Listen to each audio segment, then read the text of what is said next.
nakakapagod. Kilala ako bilang determinado na estudyante sa kabila ng pagsubok dahil wala akong magulang na nagpapaaral sa akin. Kami lang magkakapatid ko ang nagtutulungan para bumuhay sa aming mga sarili. Naapektuhan pati ang aking pag-aaral dahil gutom, pagod at puno ng pangamba ang aking isipan. Tuwing ako'y papasok sa paaralan, napakalaking impact nito sa akin.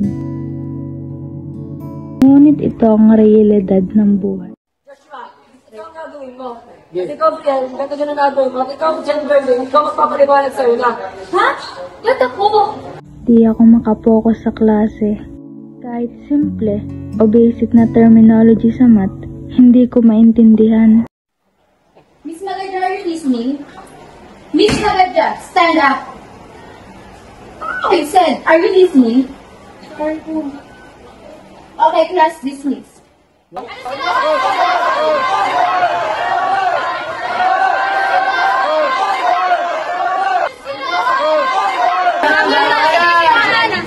na! Pakinggan niyo ako! Ano ba sinisiran mo din yan? Ha? Dahil sa paninda ko? Bakit naiingit ka sa paninda ko na pinakabuhay ng aking pamilya? Na aking mga kapatid? Ano lang ang tanging higit na ikinabubuhay namin? Tama na, ta! Ate, kanina ba? Mag-uusap tayo. Like, bumalik ka, mag-uusap tayo. Hindi niyo ako naiintindihan eh.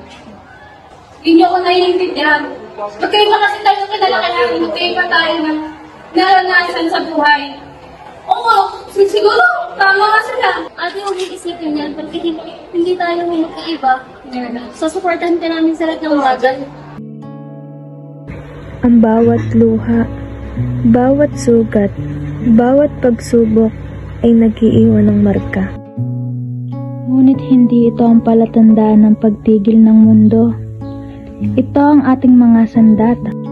Ang mga sandatang ito ang nagtutulak sa atin na lumaban, na magkaisa, na magpatuloy.